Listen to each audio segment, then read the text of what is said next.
محترم بزرگوں اور دوستوں، گزشتہ ہفتے رمضان المبارک کی فضیلت کے تعلق سے کچھ اہم باتیں آپ حضرات کے سامنے بیان کی گئی تھی، اور گزشتہ ہفتے ہی یہ اعلان کیا گیا تھا کہ آئندہ ہفتے میں بھی رمضان المبارک کے تعلق سے کچھ باتیں کی جائیں گی۔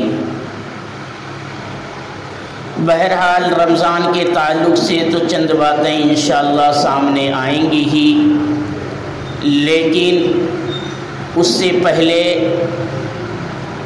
شان رسالہ صلی اللہ علیہ وسلم کے تعلق سے کچھ اہم باتیں عرض کرنی ہیں کہ نبی اکرم شفیع اعظم جناب محمد عربی صلی اللہ علیہ وسلم کی شان اقدس کیا ہے۔ قرآن پاک کے اندر اللہ تعالیٰ نے نبی پاک صلی اللہ علیہ وسلم کی شان اقدس کو بیان کرتے ہوئے فرمایا وَرَفَعْنَا لَكَ ذِكْرَكَ، اے نبی صلی اللہ علیہ وسلم، ہم آپ کے ذکر کو پوری دنیا کے چپے چپے اور گوشے گوشے میں بلند کرتے رہیں گے۔ آپ کی شان ہم پوری دنیا کے اندر بلند کرتے رہیں گے، دنیا کے چپے چپے اور دنیا کے گوشے گوشے میں، زمین سے لے کر کے فرش تک اور عرش الہی اور لوح و قلم، جنت اور اس کے تمام انواع و اقسام تک ہم آپ کی شان اقدس کو بیان کریں گے، آپ کی شان اقدس کا تذکرہ کریں گے۔ چنانچہ اللہ رب العالمین نے اس انداز سے آپ کی شان کو بیان کیا کہ دنیا اس کا تصور بھی نہیں کر سکتی۔ اللہ تعالیٰ نے آپ صلی اللہ علیہ وسلم کے رخ انور کو جب بیان کرنا چاہا تو قسم کھا کر کے فرمایا والضحیٰ۔ آپ صلی اللہ علیہ وسلم کے گیسوئے مبارک کو بیان کرنا چاہا تو فرمایا واللیل اذا یغشا۔ آپ صلی اللہ علیہ وسلم کے صفاتی نام کا تذکرہ آیا تو اللہ کہیں طٰہٰ و یاسین کہہ کر کے پکارا، کہیں یا ایھا المدثر اور یا ایھا المزمل کے خطاب سے نوازا۔ اور جب آپ صلی اللہ علیہ وسلم کے صریح نام کا تذکرہ آیا تو قرآن آسمان کی بلندیوں سے پکار کر کہتا ہے وَمَا مُحَمَّدٌ إِلَّا رَسُولٌ، کہ محمد صلی اللہ علیہ وسلم یہ تو اللہ کے رسول ہیں۔ تو آپ کی شان اقدس یہ ہے، چپے چپے میں آپ کی شان سرایت کی ہوئی ہے، گوشے گوشے میں آپ صلی اللہ علیہ وسلم کا تذکرہ موجود ہے۔ دنیا والے آپ کا تذکرہ کریں یا نہ کریں، عرش والے آپ کا تذکرہ کر رہے ہیں، دنیا کے انسان تذکرہ کریں یا نہ کریں، چرند و پرند یہ آپ کا تذکرہ کر رہے ہیں، شجر و حجر یہ آپ کا تذکرہ کر رہے ہیں، ہوائیں آپ کا تذکرہ کر رہی ہیں، فضائیں آپ کا تذکرہ کر رہی ہیں، دنیا کی ساری کائنات آپ کا تذکرہ کر رہی ہے۔ یہ ہے آپ صلی اللہ علیہ وسلم کی شان اقدس۔ چند سالوں سے یہ دیکھنے میں آتا ہے کہ کوئی ملعون، کوئی خبیث قسم کا افراد اٹھتا ہے اور شان رسالہ صلی اللہ علیہ وسلم کی شان اقدس میں نازیبہ کلمات کہہ کر کے پوری دنیا کے مسلمانوں کے قلب و جگر کو چھلنی کرتا ہے۔ کب تک مسلمانوں کے صبر کا امتحان لوگے؟ کب تک مسلمانوں کی ایمان کو جانچو گے؟ جس دن مسلمانوں کے صبر کا پیمانہ لبریز ہو جائے گا، ساری دنیا فنا اور تباہ و برباد ہو کر کے رہ جائے گی۔ اتنا صبر ہمارے ایمان کا، اتنا مت لو ہمارا امتحان کہ ہمارے پیارے آقا صلی اللہ علیہ وسلم کی شان اقدس میں گستاخی کرنے پر آمادہ ہو جائے۔ کبھی کسی ملک کا کوئی خبیث اور ملعون اٹھتا ہے اور نبی اکرم صلی اللہ علیہ وسلم کی شان اقدس میں گستاخی کرتا ہے، اور کبھی ہمارے اس ملک کے اندر کوئی ملعون اور خبیث قسم کا افراد اٹھتا ہے اور پیارے آقا صلی اللہ علیہ وسلم کی شان مبارکہ میں گستاخی کی کلمات کہتا ہے۔ ابھی آپ حضرات نے سنا ہوگا نرسنگھا آنند سرسوتی ملعون شخص نے پریس کانفرنس کے اندر کس طریقے سے نبی اکرم صلی اللہ علیہ وسلم کی شان اقدس میں، اسلام کی شان میں کیسے بکواسات کی. جب تک یہ ملعون گرفتار نہیں ہوتا ہے کسی مسلمان کو چین نہیں آتا. سارے کے سارے مسلمانوں کا یہی مطالبہ ہے اس ملعون کو فوراً حکومت گرفتار کرے. ہمارے صبر کا امتحان نہ لے. یہ تو ہمارے جان و مال سے بھی زیادہ محبوب ہمارے پیارے آقا صلی اللہ علیہ وسلم کی ذات مبارکہ ہے. جان مانگو تو جان دے دیں، مال مانگو تو مال دے دیں. جان مانگو تو جان دے دیں، مال مانگو تو مال دے دیں. یہ نہ ہوگا ہم سے کہ نبی کا جاہو جلال دے دیں. یہ کبھی نہیں ہو سکتا کہ ہم اپنے نبی پاک صلی اللہ علیہ وسلم کی شان رسالت میں نازیبا کلمات سنیں اور ہمارے ایمان میں حرارت پیدا نہ ہو اور ہمارا ایمان خاموش رہے. یہ کبھی نہیں ہو سکتا. ہمارے پیارے آقا صلی اللہ علیہ وسلم کی جب عزت و ناموس محفوظ نہیں رہے گی تو ہمارا جینے کا فائدہ ہی کیا ہوگا. اس لیے میں اپنی طرف سے اور سارے کے سارے مسلمانوں کی طرف سے حکومت ہند سے مطالبہ کرتا ہوں نرسنگھا آنند سرسوتی کو فوراً اریسٹ کیا جائے، اس کو فوراً گرفتار کیا جائے. 1 ہفتے کے قریب ہو رہا ہے لیکن یہ ملعون آج بھی آزاد گھوم رہا ہے. تو اس سے یہ پتہ چل رہا ہے کہ اگر یہ گرفتار نہیں ہو رہا ہے تو حکومتوں کی بھی اس میں سازش نظر آ رہی ہے. یہاں کی جو ایکتا کی تہذیب پرانی چلی آ رہی ہے اس ایکتا کی تہذیب کو ختم کرنے کی کوشش کی جا رہی ہے. یہاں کے بھائی چارے کو ختم کرنے کی کوشش کی جا رہی ہے. یہاں کے اتحاد کو، یہاں کی گنگا جمنی تہذیب کو پارا پارا کرنے کی کوشش کی جا رہی ہے. بہرحال تو یہ آج اکثر مساجد کے اندر اس ملعون کے خلاف اسی قسم کے جو ہے خطبات دیے جائیں گے اور حکومت ہند سے مطالبہ کیا جائے گا کہ اس ملعون کو گرفتار کرے. ہر کوئی جسے دیکھو اٹھتا ہے اور ہمارے پیارے آقا صلی اللہ علیہ وسلم کی شان مبارکہ میں اور اسلام کی شان میں بکواس کر کے چلا جاتا ہے. اگر اس کی جگہ پر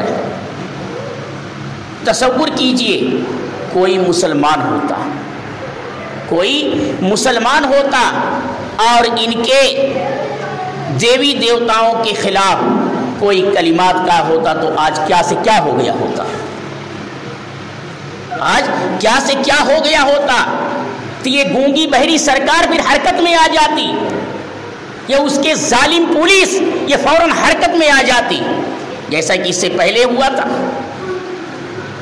ایک مصور ڈرامہ کر رہا تھا، حالانکہ اس نے کچھ بھی نہیں کیا لیکن اس کو جو ہے بدنام کر کے اریسٹ کر لیا گیا، اس کو گرفتار کر لیا گیا. اور یہ کھلے عام پریس کانفرنس کے سامنے ہمارے پیارے آقا صلی اللہ علیہ وسلم کی شان مبارکہ کے اندر گستاخی کرتا ہوا نظر آ رہا ہے اور آج تک آزاد گھوم رہا ہے. اس کو ہم کیا کہیں گے؟ حکومت کی یہ دوغلی پالیسی ہے، اس کے علاوہ کچھ بھی نہیں.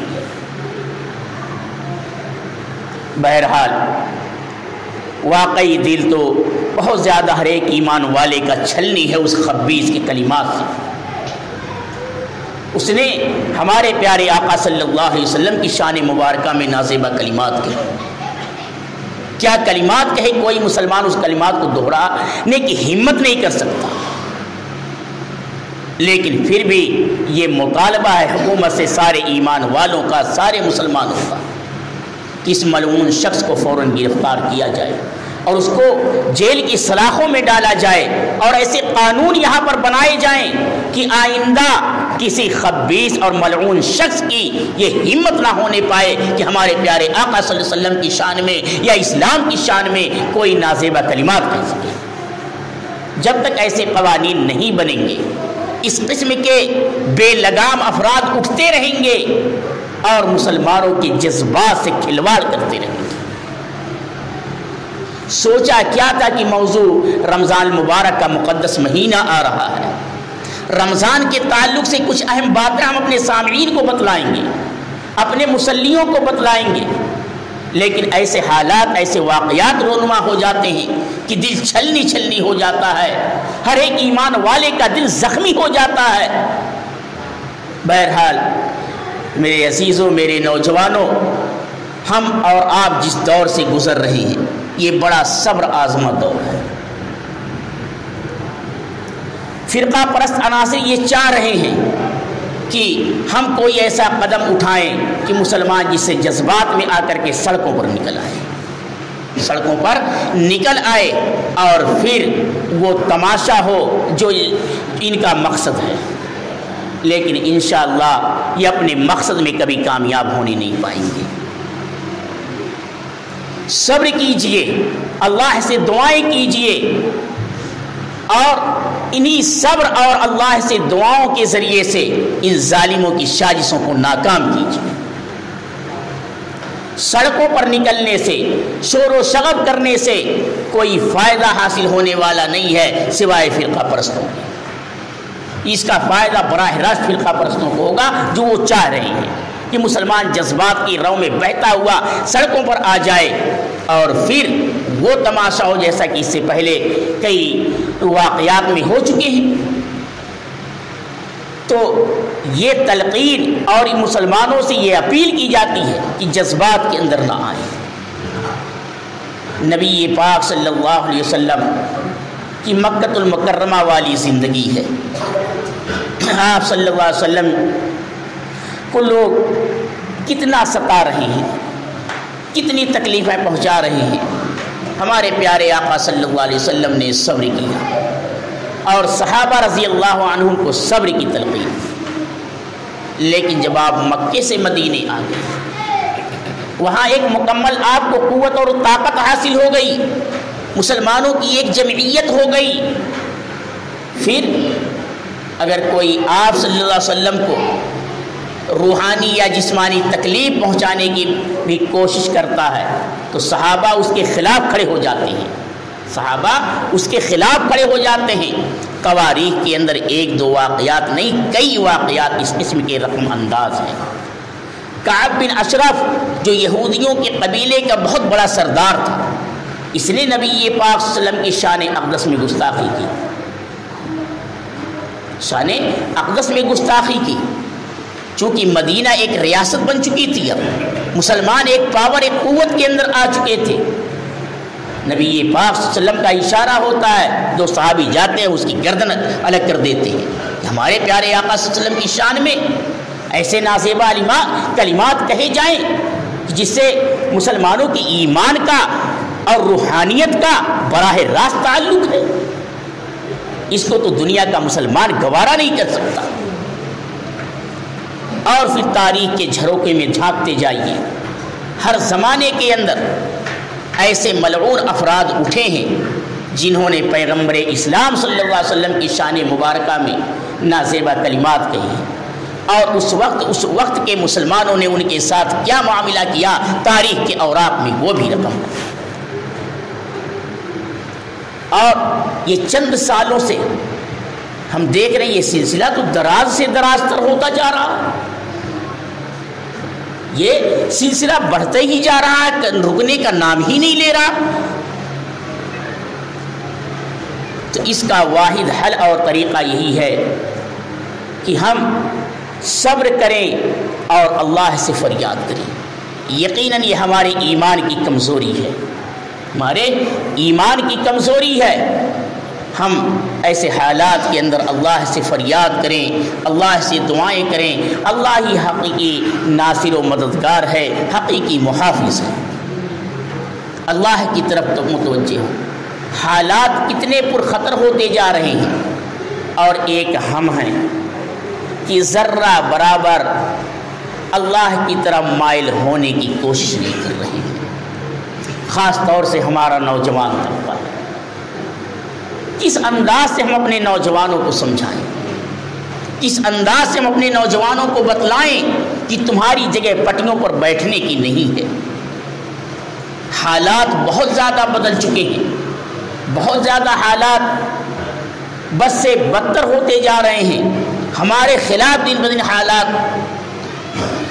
بنتے جا رہے ہیں، تو میرے نوجوانوں ایسے حالات کے اندر آپ کی یہ سب سے بڑی ذمہ داری ہوتی ہے کہ آپ اپنے ایمان کو مضبوط کیجئے، اپنی اولاد، اپنی نسلوں کی ایسی تربیت کیجئے کہ وہ فتنوں کا شکار نہ ہونے پائیں، فتنوں کا شکار نہ ہونے پائیں۔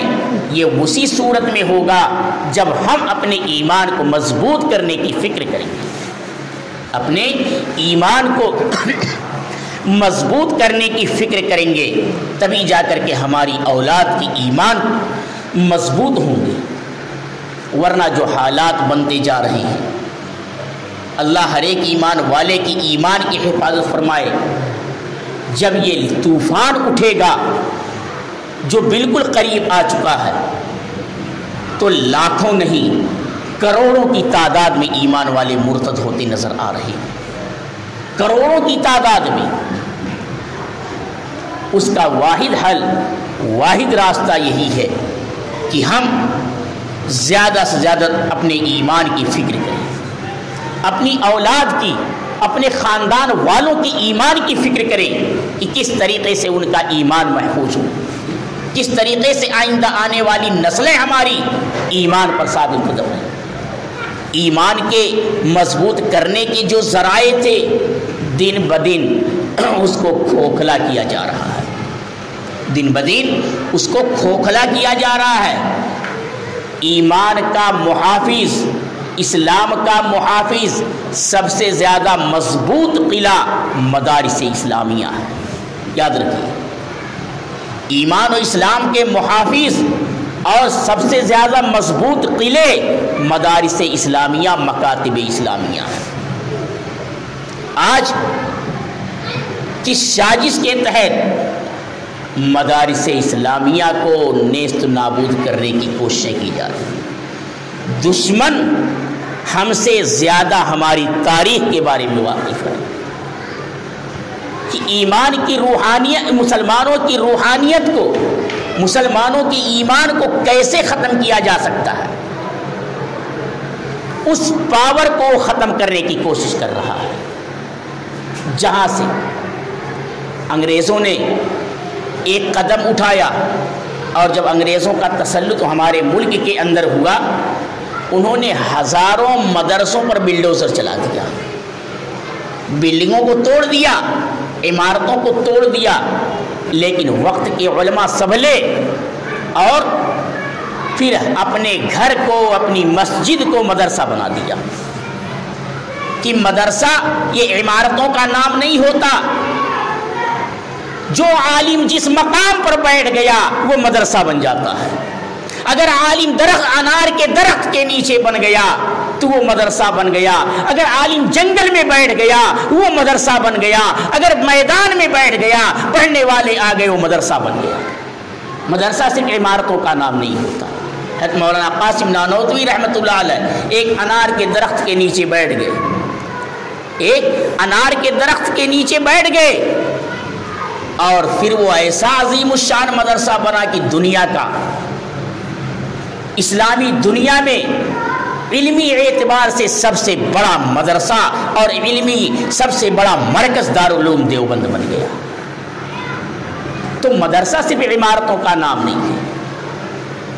تو دشمن ہماری تاریخ کو ہم سے زیادہ سمجھ رہا ہے کہ مدارس اسلامیہ جو چل رہے ہیں لاکھوں کی تعداد میں، اور جہاں مسلمانوں کو قرآن سکھایا جا رہا ہے، جہاں مسلمانوں کو حدیث پڑھائی جا رہی ہے، جہاں مسلمانوں کو فقہ پڑھایا جا رہا ہے، جہاں مسلمانوں کو علم منطق، علم فلسفہ پڑھایا جا رہا ہے، جہاں مسلمانوں کو علم تفسیر پڑھایا جا رہا ہے، جہاں مسلمانوں کو علم معانی پڑھایا جا رہا ہے، جہاں مسلمانوں کو علم اشتقاق پڑھایا جا رہا ہے، جہاں مسلمانوں کو علم بلاغت پڑھایا جا رہا ہے، جہاں مسلمانوں کو دیگر علوم پڑھائے جا رہے ہیں، اس کو قوت کہاں سے مل رہی ہے؟ اس قوت کو کیسے ختم کیا جائے؟ ایک تجربہ کر کے دشمن کامیاب ہو چکا، اب بار بار اس تجربے کو دہرایا جا رہا ہے، بار بار اس تجربے کو دہرانے کی کوشش کی جا رہی ہے۔ لیکن مسلمان بھی ایسی قوم ہے کہ جب اپنے ایمان کے تحفظ اور اپنے مدارس و مکاتب و مساجد کے تحفظ پر آمادہ ہوتی ہے تو یہ نہیں دیکھتی کہ دشمن کیا سازش کر رہا، ہمیں اپنے مدارس کو قوت پہنچانی ہے، کس انداز سے قوت پہنچانی ہے، جو ذرائع ختم کرنے کے جو ہے دشمن کر رہا ہے ان ذرائع کو مضبوط کیا جائے تاکہ مدارس اسلامیہ پر آنچ نہ آنی پائے۔ آج 1 سال سے زائد کا عرصہ ہو گیا، مدارس بند ہیں، چند طلبہ ہمارے پاس آتے ہیں جو دیگر مدرسوں کے اندر پڑھتے تھے، وقت ملتا ہم ان کو پڑھا دیتے ہیں، اور بھی ایسے لوگ جو ہے جو علماء کرام اپنے شہر کے اندر ہیں، کوئی کمروں میں پڑھا رہا ہے، کوئی گھروں میں پڑھا رہا ہے۔ کیوں؟ تاکہ آنے والے حالات کے اندر امت سے علم ضائع نہ ہونے پائے، امت سے علم یہ ضائع نہ ہونے پائے، یہ علم سینوں کے اندر منتقل ہو جائے۔ آپ بھی اپنے جس مسلمان کو جتنا بھی دین کے بارے میں معلومات ہے اپنا یہ فریضہ اور اپنی ذمہ داری سمجھ کر کے اپنی اولاد میں منتقل کر دیجیے، اپنا فریضہ اور اپنی ذمہ داری سمجھ کر کے آپ اس کو اپنی اولاد میں منتقل کر دیجئے، اسی میں کامیابی ہے میرے نوجوانوں، میرے دوستوں۔ اگر آپ کو کلمہ یاد ہے، چند کلمے یاد ہیں، تو ان چند کلموں کو اپنی اولاد کو رٹا دیجئے، ان کے دلوں کے اندر نقش کر دیجئے، ان کے دلوں کے اندر بٹھا دیجئے۔ اگر آپ کو سورتیں یاد ہیں، ان سورتوں کو اپنی اولاد کے اندر، اپنی مستورات کے اندر منتقل کر دیجئے، اس کو نقش کر دیجئے۔ ایسی ہی چیزوں کے ذریعے سے ہم دشمنوں کی سازشوں کو ناکام کر سکتے ہیں۔ ہمارا علم محفوظ ہو جائے گا، ہمارا علم محفوظ ہو جائے گا، ہماری اولاد اور ہماری نسلوں کے سینوں میں جو بھی علم ہے ہمارے پاس ہم اس کو منتقل کر دیں گے۔ اس کا بہترین طریقہ یہی ہے جو بتلایا گیا ہے کہ جو جس حیثیت کا ہے، جس کو جتنا بھی معلوم ہے، اپنی اولاد کو ساری کی ساری چیزیں سکھا دیں، نماز پڑھنا سکھا دیں، قرآن پڑھنا سکھا دیں، صحیح کلمہ پڑھنا سکھا دیں۔ دین کی موٹی موٹی باتیں ہر مسلمان جانتا ہے، اتنی باتیں ہم اپنی اولاد کے دل و دماغ کے اندر بٹھا دیں۔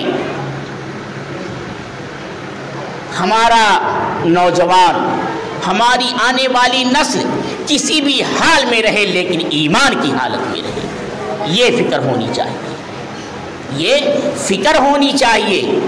اور یہ فکر میرے نوجوانوں پٹیوں پر بیٹھنے سے نہیں آئے گی، 2-2 3-3 بجے رات تک موبائل چلانے سے یہ فکر نہیں آئے گی، یہ فکر خود پیدا کرنی ہوگی۔ اب اس جو ہے موبائل کو صرف ضرورت کے مطابق ہی استعمال کیا جائے، اس کو بالکل زندگی کا مقصد نہ بنا لیا جائے۔ ہمارا نوجوان سو رہا ہے تو موبائل، سو کر کے اٹھ رہا ہے، نہ ناشتے کی فکر نہ کسی چیز کی فکر، سب سے پہلے موبائل۔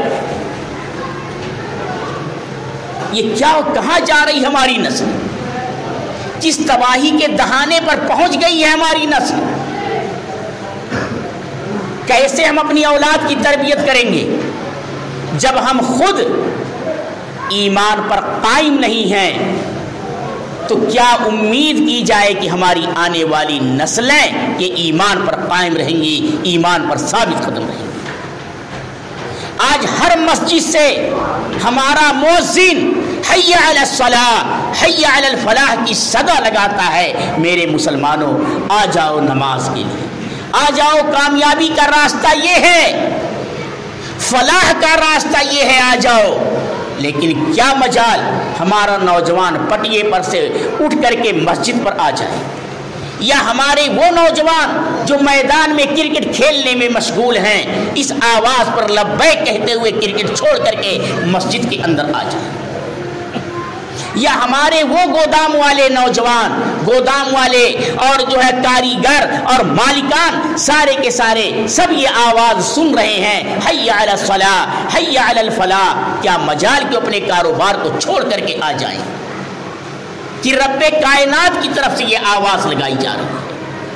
رب کی طرف سے یہ صدا لگائی جا رہی ہے کہ مسلمانوں کامیابی اس میں ہے، کامیابی اس میں ہے، آ جاؤ اس گھر کو آباد کرو۔ لیکن ہم ہیں کہ اپنے کاروبار میں اتنے مشغول ہیں کہ وقت نکالنے کی بھی فرصت نہیں کہ ہم اللہ کے سامنے تھوڑی دیر کے لیے حاضری دے سکیں۔ جس اللہ نے ہمارے لیے اتنی نعمتیں دی، ہمیں صحت و تندرستی دی، ہمیں مال و دولت دیا، ہمیں زندگی کی سارے آرام و راحت کی چیزیں دی، اس اللہ کے سامنے کھڑے ہونے کے لیے بھی ہمارے پاس وقت نہیں۔ کدھر جا رہے ہیں میرے نوجوان؟ بتلایا نہیں کہ آج موضوع تو دوسرا تھا کہ رمضان مبارک کے تعلق سے گزشتہ ہفتے بھی یہ اعلان کیا تھا کہ بیان کیا جائے گا، لیکن نرسنگا آنند ملعون خبیث شخص نے نبی پاک صلی اللہ علیہ وسلم کی شان مبارکہ میں گستاخی کر کے سارے مسلمانوں کے قلب کو، سارے مسلمانوں کے دل و دماغ کو زخمی کر کے رکھ دیا، اس لیے موضوع کو بالکل بدلنا پڑا، موضوع کو بالکل بدلنا پڑا۔ بہرحال حالات نازک سے نازک تر ہوتے جا رہے ہیں، صبر و تحمل کا مظاہرہ کیجئے، اللہ کی طرف متوجہ رہیے، اللہ کی طرف متوجہ رہیے۔ جمعہ کے دن سورہ کہف کی تلاوت کی پابندی کیجیے۔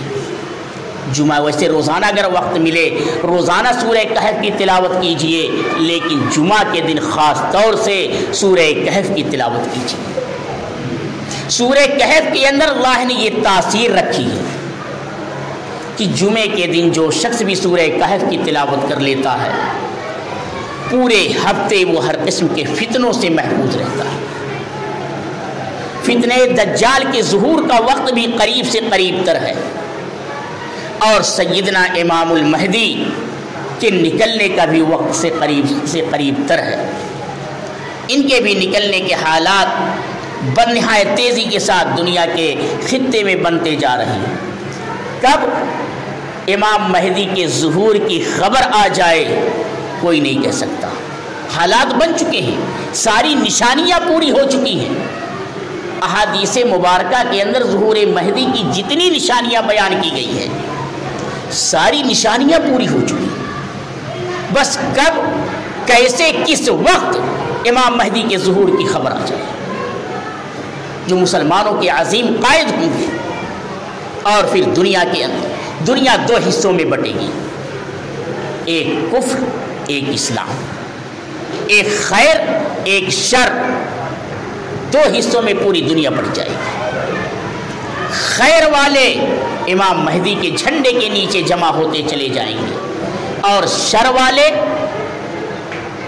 والے باطل جھنڈے کے نیچے جمع ہوتے چلے جائیں گے۔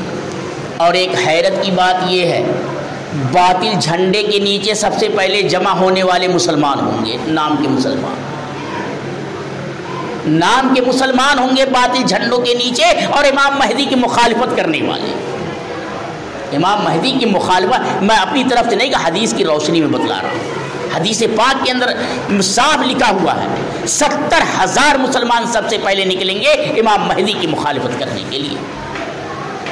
تو کہیں اللہ حفاظت فرمائے ہم جب ایمان سے مسجد سے اتنے دور رہیں گے کہیں مخالفین میں نہ آ جائیں، آج اگر کوئی ہمیں سود و بیاج سے روکتا ہے تو ہمارا دشمن وہ ہوتا ہے، کوئی نمازوں کا ہمیں حکم کرتا ہے وہ ہمارا دشمن ہوتا ہے، کوئی اگر ہمیں سمجھاتا ہے کہ غلط کاروبار مت کرو ہم اس کو اپنا دشمن